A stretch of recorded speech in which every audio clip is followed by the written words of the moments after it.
The Atlanta Falcons said Juli-NO to Julio Jones contract. And if you like dad jokes like that, go to the link in the description down below. Submit your best dad joke and get a chance to win a free year of Football Guys Premium. So, Chris, the Falcons said Juli-NO to Julio's contract. What does that mean in Dynasty? I don't know what it means, but what did you just say? I don't know what that means. Juli-NO? Oh, come on. Again, dad jokes, go to this link below. Submit your best dad joke for a free year of Football Guys Premium. I'm not going to curse on stream and have Joe coming after me. Joe. I'm not doing it. All right. So let's focus on fantasy football before I get upset. All right. So Matt Ryan, you have to drop him in your dynasty ranks at this point. I mean, the splits are fairly well known regarding what he is and is not without Julio. And that's when he was injured. Now he doesn't have him at all. Mm-hmm. But Julio, I think this is fine for an asset like Julio. Tell me if you think that I'm wrong. If you look at Julio Jones' outlook from a dynasty perspective, would you value him, or would you go into the evaluation process for Julio almost the exact same way that you would, let's say, Derrick Henry? 100%. I was about to say the same thing. Yeah, I think that's how I would look at it. It's like, we know the type of volume that he's going to get. We know that the cliff is coming. So, and we also know that you're not going to get a king's ransom or anything like that for that type of asset at this point in their careers. So they are one of those guys that if you have them, cool. We know that he's going to a good situation where he's still going to get wide receiver target volume, and you just ride them out till the wheels fall off. Essentially, you ride them off until Julio hangs them up, and that's essentially how I'm approaching Derrick Henry in Dynasty, how I'd similarly approach Julio Jones in Dynasty. I think that's the situation that makes the most sense to me when I'm looking at it. I think weirdly enough that Derrick Henry might get a little bit of a dynasty resurgence here, maybe a little boost that you wouldn't have gotten otherwise. And we've talked about it in the past that Derrick Henry is the type of player where we specifically said when he signed the contract, this is the time to make a decision. If you want 3 years of Derrick Henry being elite, you go trade for him, but you are not trading for an increase in value at any point. It's all dissension from here out is what we said about Derrick Henry, and that's fine. I mean, you need to win championships at some point. So if you're getting a slight discount on Derrick Henry, now this was in the past, if you were getting a slight discount on Derrick Henry, knowing that I'm never going to get to trade him for greater value than now, but he's going to help me with my championship runs for the next 3 years, you do that. You make that decision. But that was the time. You either traded him or you knew that you were going to ride him out for 3 years. Now, we got a weird situation here. We're bringing Julio Jones is going to take a pretty efficient offense and make it probably even more efficient. And that's why Derrick Henry might get himself a slight increase in value. But I think it's almost just a correction. He probably should have been a little more valuable than he was already in terms of ADP. Now, Julio Jones is a strange situation. It's like I say this all the time. Larry Fitzgerald has cost a third-round pick for like 8 years. And it's going to be the same thing for Julio Jones here soon. Last year was probably your last year to trade him for anything of significance like a first or something like that. It's probably going to be pretty hard to get. You might get a 2022 first still, maybe with the news, maybe people get excited because it is a pretty decent landing spot. I mean, we thought that AJ Brown, well, I didn't think AJ Brown was going to get 200 targets, but people out there did. And if people thought that AJ Brown was going to get 200 targets, that means that there wasn't a lot of competition. And so I think that the same can apply for Julio Jones. He should have plenty of targets in that offense. Now, it's a run-first offense, of course, more efficiency, less volume. But you're talking about two very efficient receivers, and Julio Jones, one of the most efficient ever. Actually, I would say is the most efficient receiver ever. And A.J. Brown obviously getting it done on 5-6 targets a game sometimes. So I don't think that you have that to worry about too much. You're going to have a lot of scoring situations. So that means Ryan Tannehill, right? Now you have to talk about him as probably a quarterback one, I'd say. Yeah, at this point, if we weren't considering him at least on the verge of like the top 12 quarterbacks, I think he definitely pops into that range as of right now.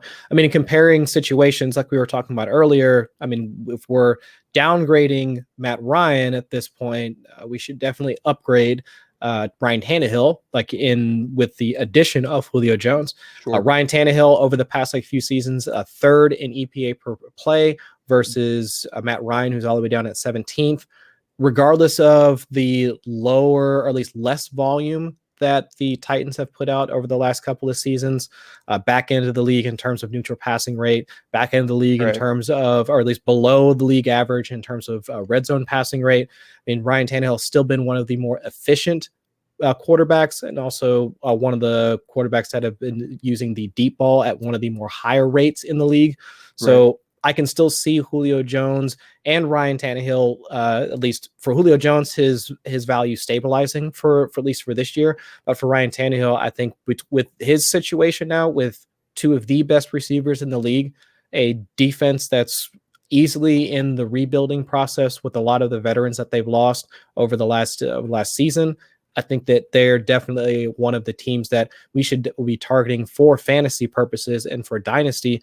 Ryan Tannehill at what, 32 years of age, somewhere in there. I mean, he should be considered one of the like top 12 quarterbacks in dynasty. Yeah, I tend to agree. And I think just having the conversation, we are kind of beating a dead horse. It's probably been 4 days since the trade. So I tried to figure out how we could have this discussion focused primarily on dynasty and especially what to do with Julio Jones, because a lot of this conversation has been AJ Brown, Derrick Henry, Ryan Tannehill. But in dynasty, what do you do with Julio Jones? And there was rumors that he was going to ask for a new contract. Have you seen anything about that since he's got traded? Nope. I've seen nothing. So that means it's a very friendly contract. And having a very friendly contract means probably have at least 3 more years of Julio Jones. And I know in the past, Julio Jones has talked about playing to 38, 39, whatever. And so you're talking about $15 million this year. Hey, that's prime wide receiver money. But just off the top of my head, I think it goes down to $11 million for the next 2 years. And T.Y. Hilton's making $10 million. Okay. So like, that's not that bad for Julio Jones to give you every game he played last year. It was top 5 wide receiver production, ability wise, still a top 5 wide receiver in the league, still argument for probably not the best anymore. Sorry, Julio, but 2, 3, maybe the 4th best wide receiver. The point is, it's not money that's going to scare away the Tennessee Titans over the next 3 years. Okay. So, I mean, if you want to take the chance on Julio Jones, and we just started this conversation with, you might not get you a first. Well, if you're a contending team and you know that your first is going to be late, what are you really losing sending it for Julio Jones? Maybe it's time to reevaluate that decision, look at the contract situation, say he's not really at risk of being cut, probably not going to be traded over the next 3 years. Now, if he starts asking for the new contract, and of course, the Titans probably had a discussion with him prior to the trade, or at least soon after, and decided if a new contract is happening or not. They're not going to trade for a guy and then he's going to hold out. You know, we'd hear those rumblings already, I'd assume. So it all points north for Julio to have at least 3 years of probably Julio Jones production. Does that mean you're going to have some games where he's just injured? Yeah, absolutely. But the games that he plays, and at this point, when you pay just a future first for him, he's your wide receiver 3. So top 5 wide receiver production from your wide receiver 3, 14, 13, 12 games out of the year. Yeah, sign me up for that all day. Yeah, I think that's the right approach. And then as you were talking earlier, I mean, in terms of like the metrics he puts up, I mean, he was 4th in terms of yards per route run. That's across like almost like all receivers that played over half of the season, according to PFF. Routes run, he would have been 5th, I believe, in routes run. So I mean, he's still out there like putting in that work. And also being an efficient receiver on top of that. So if you're telling me that we could still probably get a top 5, top 6 like wide receiver, I mean, I'm sure that we'll have to account for the risk associated with him missing a few games, especially at his age. But if we're talking about when he's on the field, we're getting a top 5 like receiver production, then yeah, I think at the very least, I would say whatever folks are trading for him right now, you should still be able to make that deal for at least for the next season, because we still see similar production and similar type of play for him over next year. But after that, sure, like we might need to reevaluate. But for the 2021 season, I think it's an easy sell, at least if you were to try and like make a play in order to move him at this point versus waiting another year to see how things like settle out once he gets into Tennessee.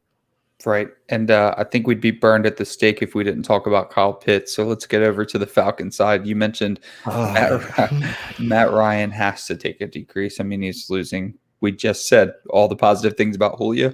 Well, those positive things go out the door when the Falcons say Juli-NO. So Calvin Ridley probably goes up a spot or two. I think you talk about him in the top 5. It's not Juju Smith-Schuster. I'm sorry. It's not the same. Now, Calvin Ridley's first year without Julio Jones, if I recall correctly, was a bit of a struggle when Julio Jones was off the field. But last year, that was not the case. Calvin Ridley splits. Now, I will argue that I don't think there was that much correlation, especially since Calvin Ridley opened the gate with 2 enormous 40-point-ish games last year with Julio Jones on the field. But Calvin Ridley was just as efficient with or without Julio Jones last year. The only bad game Calvin Ridley had that everybody keeps pointing to is the game he shouldn't have played at all. I think he had 0 points, literally 0, without Julio Jones. But he had that ankle injury where he should not have been on the field. He was clearly injured. The next week, he got right back to it. So it's wheels up for Calvin Ridley. I don't think that there's really much to worry about with Julio leaving. Now, the offensive efficiency is what I'm worried about. That team's probably going to have a lot of turnover soon. I think you can see the turnover on the horizon. There's just no way. There's not going to be enough efficiency. I'm sorry, everybody that wants Kyle Pitts to step right into Julio Jones' shoes. It's just not going to happen in year one. Now, Kyle Pitts can be the most impressive rookie wide receiver in the history of the NFL, and he's still not going to step right into Julio Jones' shoes. He's still not going to play out wide every play. It's just not going to happen, which means the offense takes a step back, which means maybe Calvin Ridley's numbers take a step back. But we'll probably see a lot of turnover there, and we'll also probably see the Falcons wishing they took Justin Fields. Yeah, and I have such a hard time rationalizing that. To me, what I think to be a poor comparison with the Juju Smith-Schuster linkage, like, and trying to figure out how folks came to that similar to that comparison in terms of situations. Like Juju Smith-Schuster and Calvin Ridley aren't even close to the same type of player. Like even coming out of college, I mean, we knew Juju Smith-Schuster at USC. He was an inside or interior receiver. He does not win on the outside. That's like that's the problem with Juju. I mean, we've known that since he was in college, but with Calvin Ridley, we know that he can function as both a receiver that can beat man coverage, but also can work on the interior. So like they're not even playing the same game. Like Calvin Ridley and Juju Smith-Schuster aren't playing the same game. So just to say that, well, he lost the alpha that was playing alongside of him, he's not going to be able to like beat man or press coverage. Like he's already been doing that. He's already been 10th in terms of yards per route run, like according to PFF over the past couple of seasons. It's like, we know that he can be an efficient receiver. So now it's just, he can still continue to maybe drop in efficiency because the offense and the type of targets he might receive might be less from Matt Ryan, but he's going to now increase his volume within that offense. They haven't added anybody. They didn't add anybody, I mean, other than Kyle Pitts, obviously, but there's no other wide receivers of note on that offense. It's a slot receiver. Yeah, it's a slot receiver in Russell Gage and Olamide Zaccheaus. That's it. So unless we're expecting Pitts to not play in line like at all, but he's either lining up wide or he's basically playing like the the Tyler Higbee, Gerald Everett, where they're just off to the side of the line, then okay, fine. But either way, Calvin Ridley now ascends into that 26-27% target share that we would want from our alpha wide receiver. Right. So exactly. I don't see what the issue is.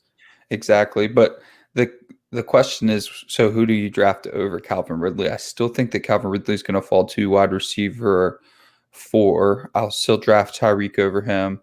I'll still take I don't know about Devontae Adams, right? Probably DK, probably Justin Jefferson. Now, here's the problem with What about CD? What about CD? I think that's No, about. I think that's the line. I'll take CD one spot behind Calvin because Amari's got the contract. He's not really going anywhere. And So I'm thinking even still with because I know what Amari's contract's coming up, Gallup's contract is coming up as well. My guess Amari's got is 2 more years, right? This year plus two. yeah. So I'm wondering if they just wind up letting Gallup walk at that point, and then Amari Probably stays. have to. Yeah. So then I can understand like putting Calvin just like right ahead of CD at that point. Just because it's going to be next to impossible for CD to get that 20% or 27-ish, 26, 25 percent target share that you were just alluding to. But we have to remember Calvin Ridley was an incredibly old rookie. He came out at 24 years old, and he's going to get to the dreaded 27 here soon. And it does not matter what you're doing at wide receiver unless you're putting up 300 points like Devontae Adams. Or DeAndre Hopkins. Or DeAndre Hopkins, exactly. And even DeAndre Hopkins, I mean, the fact that I neglected to even mention him in the top 5 conversation when he does nothing but put up top 3 numbers is just because of the age factor in Dynasty. Mm-hmm. It's not right. DeAndre Hopkins is probably going to play 3, 4, 5, 6-ish more years, but it doesn't matter. Once you hit 27 and 28, people just don't want to pay the price that player deserves. Although in our rankings as of right now, I'm trying to see if they've been updated or at least adjusted for the news, although there haven't been like too many tweaks, I would think, from a dyno perspective. But Calvin Ridley is at wide receiver 6. 1, 2, 3, 4, 5. No, wide receiver 7. Hopkins is right behind him at 8.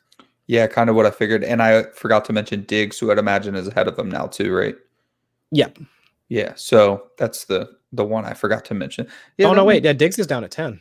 I lied. Really? Okay. Yeah. So let's just tell the viewers who are the top 7. So the top 7, Justin Jefferson, DK Metcalf, AJ Brown, Tyreek Hill, Devontae Adams, CeeDee Lamb, and then Calvin Ridley at 7. Okay, so we had the discussion with CeeDee Lamb. I think the only thing that we're kind of missing that we didn't really mention was AJ Brown because we already talked about him in the Titans side. But yeah, so wide receiver 4 makes sense for AJ Brown. Even if Julio's there for the next 3 years. I mean, people want to knock AJ Brown because Julio came, so he can't have that monstrosity of a target share. I mean, he could have potentially been pushing 30% target share, even more perhaps. But we have to remember he was so efficient on such little targets. That's his game. That's what AJ Brown does. He's the 80-yard touchdown guy. Shoot, he's the multiple 80-yard touchdowns in a game guy. So we're negatively double counting here. Usually it's positive double counting. Oh, that guy can catch. And then that guy catches in training camp. I have to boost his ADP. No, you already knew he could catch. You don't need to boost his ADP. It's kind of the opposite here. It's like, well, AJ Brown was going to get all these targets, and now he's not because of Julio. Okay, but just wait a second, because he was one of the most efficient wide receivers in the game when he wasn't getting that much targets. And I will add, he's still probably going to get more targets than he got last year. And that's just because he's going to be a better player. I mean, shout out to Peter Howard on fighting the good fight against vacated targets, but good players earn their targets, and AJ Brown earned more targets, right? So I think it's fair to keep AJ Brown at 4. I don't think he needs to go down or up. No, and I think it's fairly similar case for Kyle Pitts, like we were talking about earlier. I think a lot of folks were already assuming, or they were projecting the level of targets that he will probably actually see now that Julio Jones is gone. Vacated targets or not, we can just see now with the progression, or not even the progression, but just looking at the current competition for targets within that offense. It's really just Calvin Ridley ahead of him in terms of what we'd think from a talent level perspective. So if we were already kind of penciling him in for about a 20% target share within that offense, I think now that becomes a more realistic projection than when Julio was still a part of that offense and folks were still taking him as one of the top assets, either within, I think in non-1 QB leagues, he was a top 3 selection. Even in 2 QB super flex league, he was still top 4, top 5 in some cases. So whatever folks were betting on when we didn't know or have clarity regarding that situation. Now that we know it, I think in some ways some of those folks were bailed out, and now you can kind of draft him at that same cost, but with more conviction that he will hit, just given what we think of him as an athletic talent, but also the opportunity within that offense, and of course the whole team situation now with the lack of targets, but also the revamp of that defense, because that defense is going to be terrible as well. Yeah, imagine if the Falcons went with releasing Grady Jarrett instead of Julio Jones and the Kyle Pitts owners at 101. I mean, yeah, you'd probably see a lot more. That'd be a whole different situation, though. People just want to hear what they want to hear. I mean, and it was the Julio Jones I asked for a trade did come out, so fine. He's probably going to leave at that point. But before that, it was just as viable to release Grady Jarrett as much as it would be to do anything with Julio Jones, right? But Kyle Pitts, right? Kyle Pitts is just dangling in front of you. People are taking him at 101, 102, 103 in super flex. And then 105 was about where it actually started getting kind of viable. I thought that you could take Najee Harris, Jamar Chase, or Kyle Pitts, and you could be okay right there, especially people who draft for team need. I don't. I take best player available in rookie drafts. But if you were drafting because you needed a tight end, taking him at 105 was fine. However, the people who were taking him at 101 and the Falcons decided to do whatever it took to keep their probably one of their best players, definitely one of their best players, but probably their best player ever, then we were in trouble if we took Kyle Pitts at 101, and people didn't really consider that at all. It was just all hands on deck for Kyle Pitts. Now, he is going to be phenomenal, and my goodness, he's going to get a lot of targets, but they're going to have to change that offense a little bit, and it might resemble the Titans offense a little bit more with Arthur Smith and have 2 tight end sets. That's what they're going to have to do for Kyle Pitts to reach that ceiling. That's actually one of the things that I was thinking about. So this could be another actionable piece of information that you were alluding to. But you are correct. I mean, Arthur Smith, he was running 12 personnel, 2 tight end sets at the 3rd highest rate in the league over the past couple of seasons with Jonnu Smith, and between Jonnu Smith and Anthony Ferkser. So now we have Kyle Pitts, but is this the possibility for Hayden Hurst to now actually ascend to at least some sort of fantasy value after he was pretty much left for dead after Baltimore traded him down to Atlanta? And I think that's within the realm of possibility. And for a lot of folks, either Hayden Hurst has been wasting away at the back end of a lot of folks' rosters. And I don't think most people will be able to at least get him in a deal, like at least straight up, but maybe you can work some sort of package deal in terms of trying to be able to trade for him, because I do think that he is still talented. He was just put in a bad situation when he was in Baltimore with Mark Andrews, and then he gets put into an even worse situation in a passing offense that, I mean, outside of Austin Hooper, I mean, that was more born out of necessity than anything else. I mean, they just really haven't targeted their tight end position all too often. So I think that now with Arthur Smith becoming a part of that coaching staff, the income, like the addition of Kyle Pitts is great, I think, for Hayden Hurst, because that offers up some more of those targets where if defenses are focusing on some of their key pieces, Hayden Hurst could be that guy that, like, similar to how we're looking at Russell Gage. I mean, if we're looking at Russell Gage, it's just that ancillary piece that could get some targets here and there. Why can't we do the same thing for Hayden Hurst? I think we can. Well, I agree that Hayden Hurst is a good pickup right now because we want players on good offenses. I think we just talked about it last week. Getting him as a piece of the Atlanta Falcons offense when they're going to throw so many times. I mean, high 400 to mid 500 times is easy. Definitely in the realm of possibility, even without Julio Jones. My worry with Hayden Hurst is just that when he was in Baltimore, the reason that he didn't succeed, the situation should have been fantastic for him given that offense. The reason I feel like he didn't succeed is because he should have been that receiving type player. Now, I thought that Mark Andrews was the better tight end outright during that pre-draft process. They took Mark Andrews in the 3rd, and Mark Andrews just dramatically outshined Hayden Hurst in the receiving game. So it was like, what are we going to do when we run 2 tight end sets and we need a blocker? Well, that was Nick Boyle. Nick Boyle was an incredible blocker. He was probably the best blocking tight end in the NFL out of nowhere. And so that's kind of what happened to Hayden Hurst. Now, they don't have anybody on the Falcons depth chart that can really get Hayden Hurst off the field, and I do think he's improved as a blocker. So I think that could actually pan out in how cheap you should be able to get Hayden Hurst right now. You mentioned that the best way to go about it is a throw in. I mean, if you go target Hayden Hurst outright, the owner's going to think, well, it'd probably be pretty smart if I kept Hayden Hurst because, Arthur Smith came over. They're probably going to run 2 tight end sets, all the things we just said. Yeah, You just add them as a throw counter in. with something outlandish, and it's just like, I don't even want the deal anymore. That's what's going to happen. So do what we talked about 2 shows ago, where find a player on their roster that you'd be fine going after and just add for Hayden Hurst as a throw-in, but you probably got a very nice throw-in. He's probably priced at his floor currently.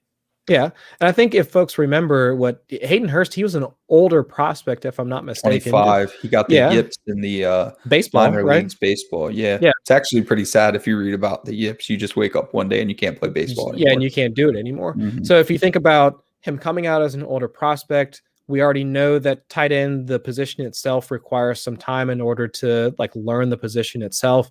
And if he really didn't have much utility outside of just being a pass catcher, then I can see how Hurst could wind up in the situation that he's in.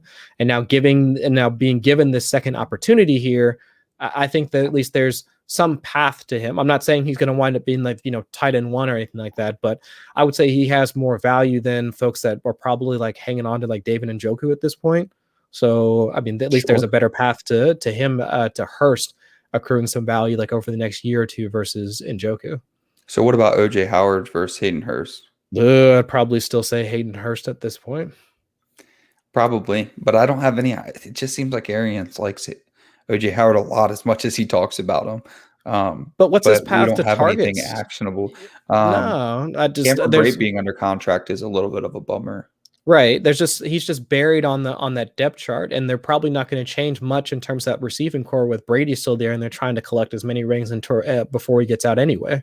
So O.J. Howard, I think, is he's probably the 6th or 7th option in that passing game before he even gets to the field, right? Yeah, that's a pretty fair point. We do have to remember how talented he is. He is without a doubt, a freak of nature. But in an even worse situation than Hurst. Fair. Absolutely fair. And Tom Brady had a weird infatuation with Cameron Brate, it seemed anyways, because it almost seemed like Gronk was just hidden until the playoffs, and then he became, Gronk, real Gronk. Right. So where is the room for him? I guess that's a good point. And Hayden Hurst is probably a better option in terms of targets anyways. So I think you're right there. Yeah. Go ahead. Go ahead. I was going to say the last thing on Hurst would be that at least the Hurst versus Howard is that within the current version of the Bucs offense, it's really all hinging on Tom Brady's value, because we don't Kyle Trask is essentially an unknown at that point. Once they're basically done riding that train, all those contracts, I think the team completely just flips the script and turns everything over. And who knows if Howard's even going to be a part of that team. So unless he moves to another squad, it's easy for me to look at Hurst instead. Howard was a 1st-round pick, right? So this should have been his 5th-year option, which means that they picked it up, right? They must have. How else would he be on the team? He and Njoku? Yeah, so let's take a look. Let's put a pin in that one, and let's pick that up next week then and take a look at it. Yeah, that's worth looking into. I'm almost certain that they would have had to pick up his 5th-year option, which would be interesting. Hey, if I were them, I'd want to see what I had in him, because you missed a whole year of him with Tom Brady. So the next thing I wanted to bring up is just another bottom of the roster guy that's probably not a bottom of the roster guy anymore. Gus Edwards signs a 2-year, $10 million extension. Now, let's remind everybody, he had the round 2 tenure put on him as a restricted free agent. Clearly, nobody picked that up. I don't think anybody in the league valued Gus that highly, which is why the Ravens did it, because they knew that nobody was going to try to pick him up. And then they get Gus under contract. So what does this say for J.K. Dobbins for you? Nothing good. Now, from a dynasty perspective, because I know most folks will wind up looking at this and saying that, all right, from a redraft perspective, you have to move the J.K. Dobbins, I think, down your ranks. But from, what was it? So 2 years, correct? Mm-hmm. Yeah, so 2 years, $10 million. Yeah, brought 2 back years, up here. 10 million. So from a dynasty perspective, as of right now, going through the ranks, he's currently sitting at RB8, like in the FPG Dino ranks, right after Nick Chubb, Derrick Henry, right before Cam Akers, Ezekiel Elliott.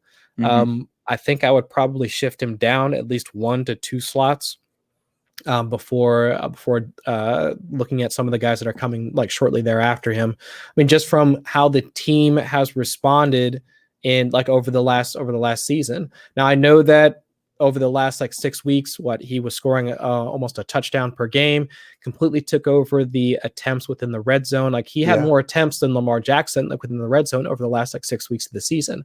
So all good things, but we still know how the team wants to operate. I mean, they still want to be that run first offense, 31st, 32nd in terms of neutral passing rate.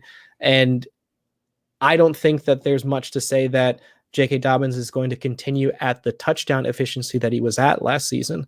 So I think we do need to at least take a minor step back from a dynasty perspective. This is not to say go out and just sell J.K. Dobbins wholesale, but it's just more of temper expectations over the next like couple of seasons, because we know that Lamar is going to continue to do his thing. Gus Edwards is still going to be a force within that offense. I mean, and Gus Edwards is still a good player in his own right. So if anything, I would say that Gus Edwards should be the one that you should probably go out and try and acquire at this point, like versus trying to freak out and move J.K. Dobbins, if anything at all. Sure, and I feel it's worth mentioning that's the exact same contract that Kenyon Drake got. Just food for thought. I mean, that's not a cheap contract. That's a real money contract, and it's one of those contracts that I like to discuss as they're not targets. They're not there's no target on your back for a potential cut. It's not so much money that Melvin Gordon's a bad example because he's owed too much money that there's too much dead cap to get rid of him. But sometimes when you're a running back specifically and your contract is pretty significant, you're a pretty easy cut candidate. This is probably Gus Edwards sticking around for sure for 2 years. And I think that what this means for J.K. Dobbins is that he's going to have to be essentially Nick Chubb's efficiency. And Nick Chubb is basically the poster child of efficiency. But there are similar offenses in that they're going to run through the run game. Now, Nick Chubb has the benefit of not playing with Lamar Jackson, same as Kareem Hunt. However, J.K. Dobbins is the type of running back that could be wildly efficient, and he's going to have plenty of involvement in the receiving game. Any Justice Hill truther still out there waiting for that third down roll.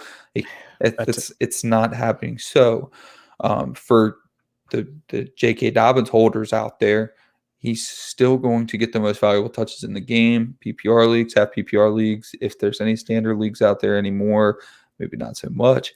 But J.K. Dobbins is going to get those high-value touches. And as you mentioned earlier, he was starting to get those red zone touches last year. So you might see Gus Edwards being between the 20 guy.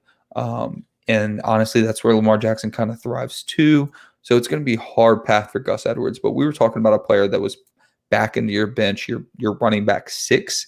If you already had him and you got this contract, you're ecstatic for having a share of Gus Edwards. And if last year was any indication on how they're going to use the two players, I mean, Gus Edwards had 6-7 touches a game off the top of my head. It shouldn't really scare you off J.K. Dobbins too much. J.K. Dobbins is going to do what he was already going to do anyways. And in fairness, Gus Edwards was also going to be there this year regardless. Yeah. So quick trivia question. Who do you think who had the highest rushing success rate out of the 3 running backs that we just mentioned between J.K. Dobbins, Gus Edwards, and Nick Chubb? Nick Chubb. No. Really? Gus Edwards. Gus Edwards was second way. in rushing success rate in 2020 with 63% success Who was rate. first? Chris Carson, surprisingly enough. Oh, I love that. Where was Nick Chubb? Nick Chubb down at, where is Nick Chubb at? That's actually not good. What? 20th. No way. Never would have guessed that. Football Outsiders, go check them out. Free website with a lot of good stats there. But either way, the efficiency, I mean, we were just talking about, like Gus Edwards, he's a good running back. I mean, from any sort of rushing metric that you can look at, Gus Edwards is not just one of those backup running backs that we just summarily want to say, well, he might get a small deal here or there for peanuts just to stay on a good team. Like, no, this is a team that values his production like on the field. And I know that a lot of folks will cling to some of the reports coming out of camp saying that they want to get J.K. Dobbins more involved in the passing game. And if that's true, then absolutely we should continue to value J.K. Dobbins at this point. But Gus Edwards is still going to be a large part of that offense. I mean, this is still a team that has ranked third or higher over the past 3 seasons in terms of rushing touchdowns across the entire league. So Gus Edwards is still going to get a major part of that. Mm-hmm. And so if you were able to snag him or like hold on to him, I mean, either if you want to try and sell high at this point because we know what production is coming ahead of him, I can get behind that train of that train of logic. If you want to hold on because you do have at least a viable RB2, which I do think Gus Edwards should be viewed as an RB2 at this point, then yeah, I think that's also a viable approach as well. You say that, and he probably could be, well, probably closer to high end RB3 if we went through it really, but anyway, the point remains that he will not be valued as such, which means probably a buying opportunity. You look at it and you say, okay, he's in the news, I probably shouldn't buy him. But if you go out, people are going to be excited to get anything for their running back 6, their running back 7 on their roster. Gus Edwards was not a major part of their future plans. So if you believe in Gus Edwards, you believe in the Baltimore offense, and its efficiency numbers are pretty insane. I can't believe that Nick Chubb, I have to revisit Nick Chubb. He's got to be up there in yards after contact. But if Gus Edwards is going to be that efficient on the touches that he is going to receive, then you're still savvy going out there and trying to acquire him. It's not going to take too terribly much to acquire Gus Edwards, even with him in the news. Yes, it is going to be more expensive than it would have been yesterday or the day before, whenever the contract was announced. But you paid for the information. I talk about paying for the information all the time. I'd rather pay a slight premium that's still probably too cheap for Gus Edwards than he's got 1 year, and then is he still in the NFL anymore? I don't know. And now I do. Now I do know that he's under contract for the next 2 years with the best offense he could possibly be in, and it's not a contract where they have to get rid of him next year. Right. And I think that's how essentially we should be approaching it. He's not like one of those guys that can be summarily like tossed out like here anytime soon. And like I get the fact that at that point he'll be 28 years old, if I'm not mistaken, because I think he's like 26 or something like that about right now.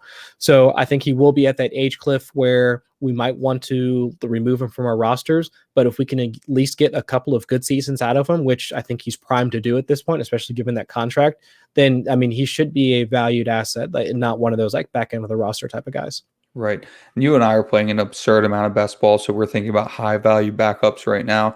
I'm just wondering, where are we at with in Dynasty Darrell Henderson versus Gus Edwards?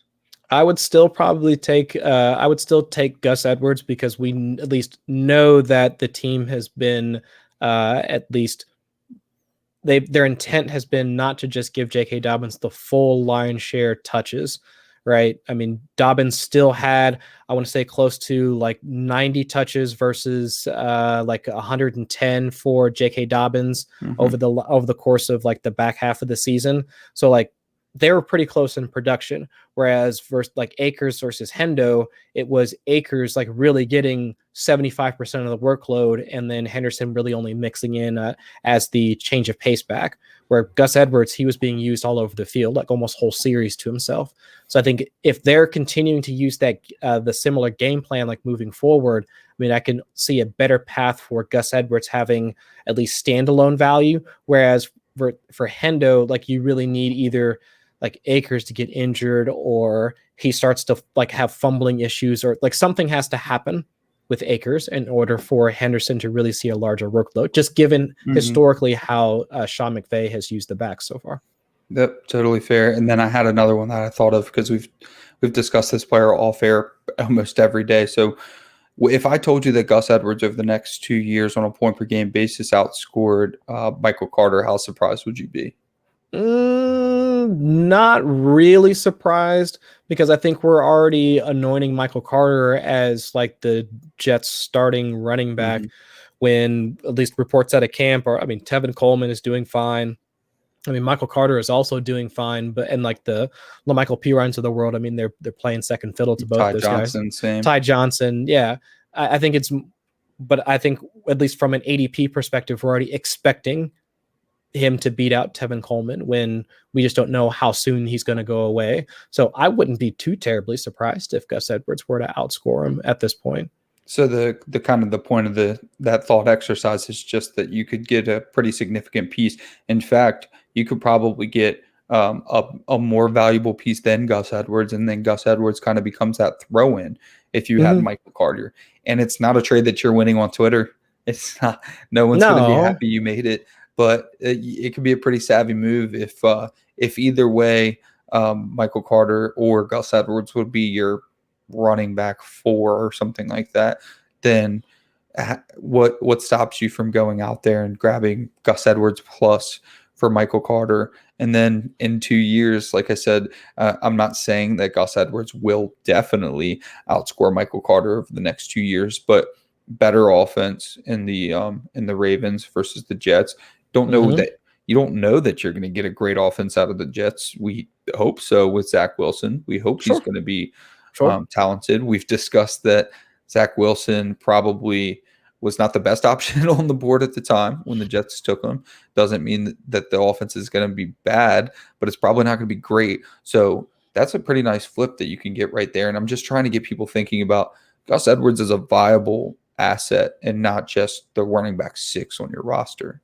Yeah, I think public perception will always be like surrounding either of those players, right? When it comes to Michael Carter, public perception will always be high or positive on that player. Yep. Whereas with J.K. Dobbins and Gus Edwards, I mean, J.K. Dobbins will probably always steal the limelight, where it's like Gus Edwards that will be the not necessarily forgotten asset, but just the one that folks really don't want to anoint as being a fantasy asset like worth having on your roster, unless it's super cheap.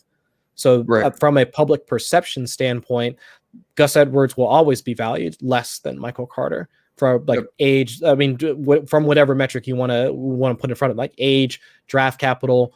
I mean, whatever. But if you like you were just saying, if you look over just the short term of the next couple of seasons, it's entirely possible that they either equal value or just one slightly outscores the other. But their gap in value is enormous. So why not try and find some sort of way to leverage that value, which will then wind up helping your dynasty roster? I mean, it might not look great and it might make you feel uncomfortable, but sometimes those moves are the ones that are best for your roster. I was thinking of, now it's just off the top of my head, if you sent something like Michael Carter for Paris Campbell and Gus Edwards. Ooh, see, no, that's not that bad. I mean, you're taking on more risk, right? Like absolutely. Yeah, just given Campbell's injury history, we know we only got like a short window with Gus Edwards, but that could wind up working out. Sure. And, it's just off the top of my head. You might need a little bit more, but that's the type of move that you can make that's a ceiling play. Because what I was trying to think when I was forming that trade is, what's a ceiling play that I can make with Gus Edwards where I probably get similar, maybe slightly less production from Gus Edwards over the next 2 years than I get from Michael Carter anyways. So what's a ceiling play that I can make with that? And so you've got your Paris Campbell's, another one's Preston Williams. You'd need to give me more than that, but another ceiling play is your Preston Williams of the world. You get guys that were injured but have a whole lot of potential in their offense. So I don't mind that. I don't mind going out and acquiring Gus Edwards. I think I've talked myself into maybe seeing how much he costs.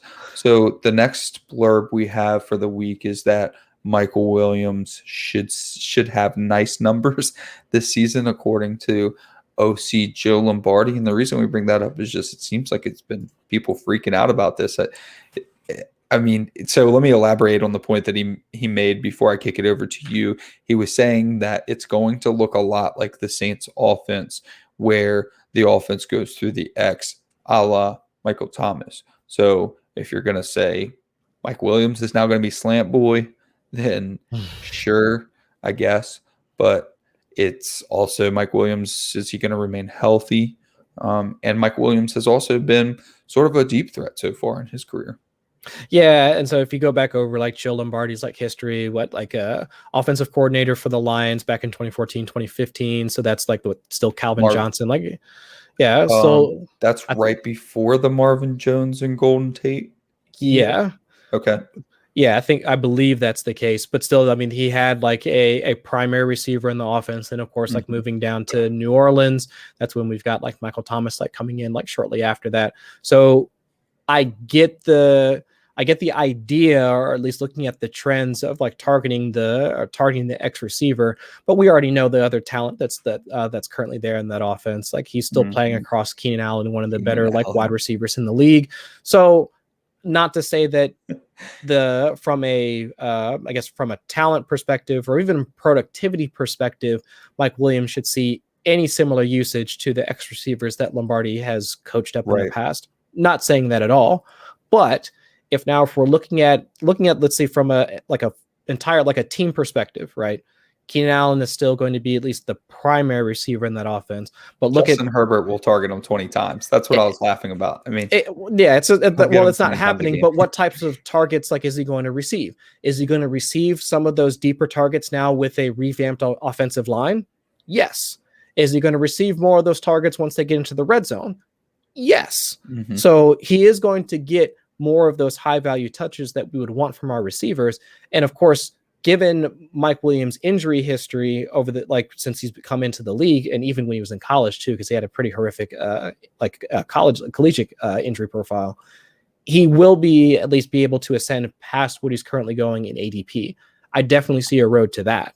And so like that gap between like where Keenan Allen is being drafted in startups and where like Mike Williams is being drafted in startups, I mean, that's a pretty significant gap for the wide receiver 1, wide receiver 2 on a team that 1 has pretty decent Super Bowl odds, 2 is attached to a really good quarterback. I mean, 3 plays in at least a decent offensive system, at least what we project that offensive system to look like.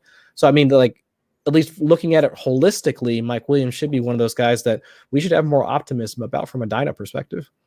Totally fair. And he's always been a talented receiver. He reminds me of Sammy Watkins, both Clemson guys, right? He reminds me of Sammy Watkins in that when he's healthy, you're always going to expect him to be one of the best players on the field. It's just how often is he going to be healthy? And then those games where he is fully healthy, you're like, wow, he really is a superstar. But the point that I had when I read this is just that there is no Michael Thomas in an offense with Keenan Allen. So don't tell me that the offense is going to run through Mike Williams when I know how often that Justin Herbert's going to target Keenan Allen and Austin Eckler.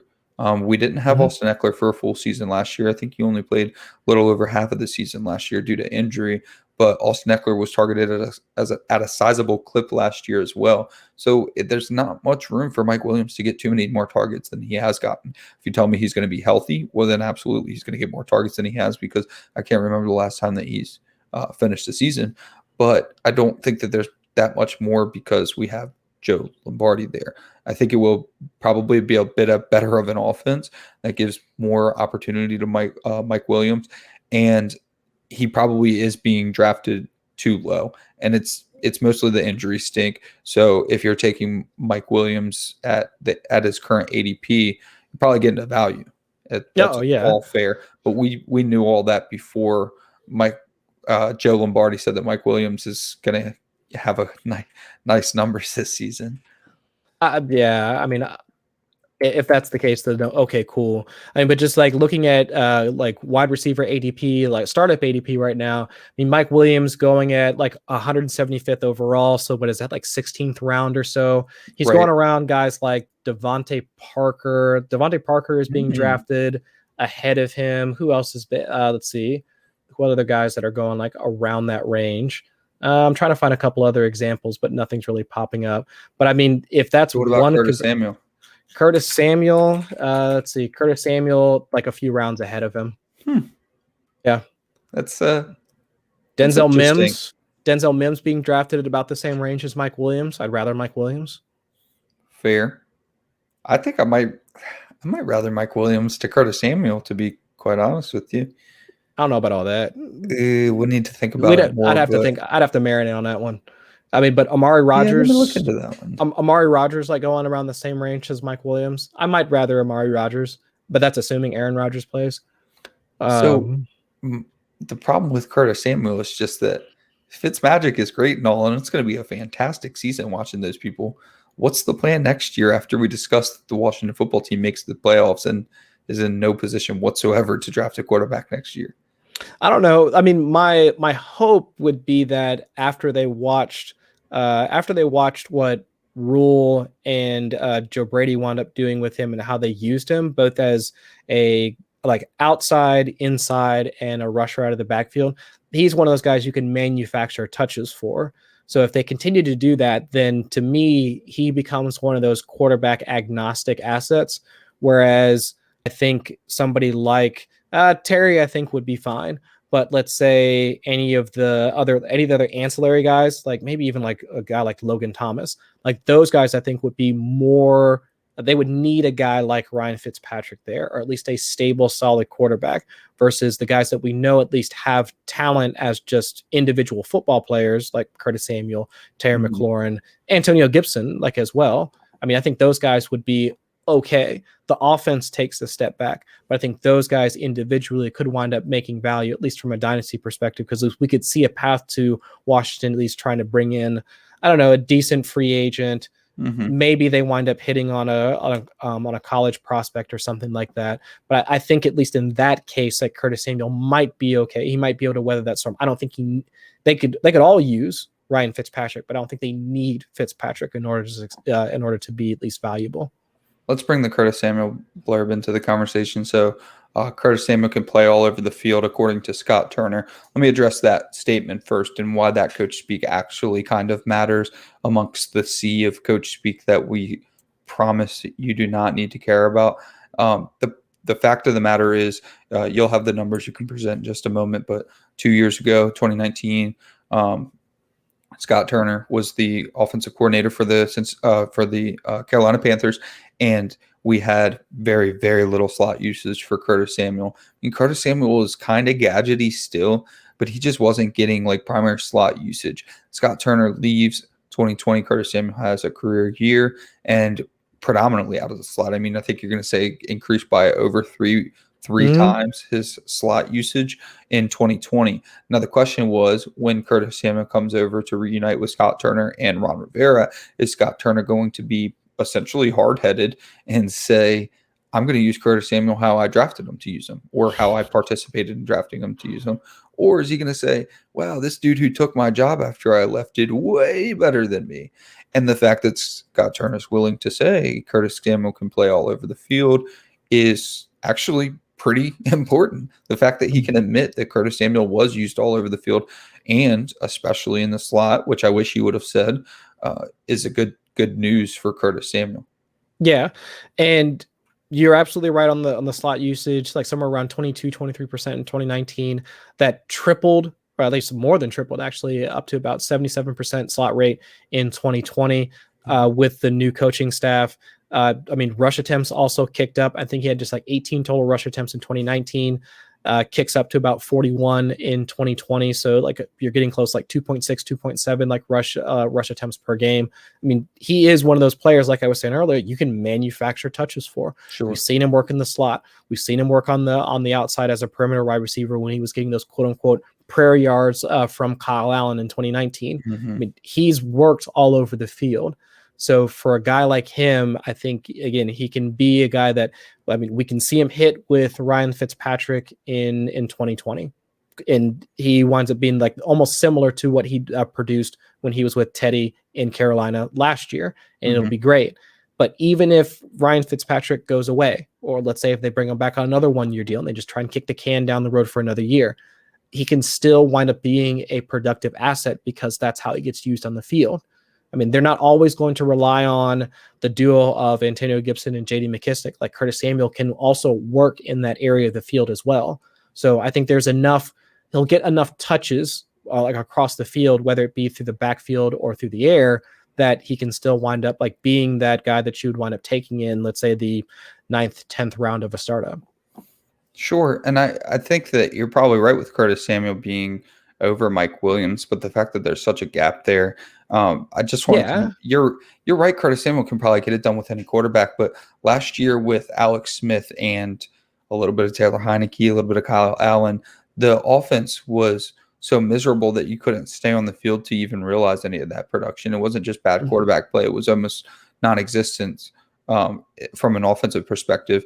And if you can't stay on the field, there's not much that you can do. Probably Ryan Fitzpatrick plays another year, if that's my guess.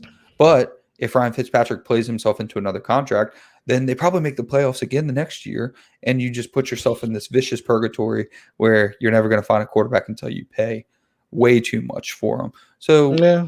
we're going to have to look more into that. But speaking of looking more into that, if you go over to footballguys.com, click on the subscribe button, orange subscribe button, you'll get the early bird special all the way through Father's Day. So if you want us to do the work and you do the winning with things like figuring out if I should be drafting Mike Williams in the 11th or Do Curtis it. Samuel in the 9th, go over there, Also hit do the it. orange button.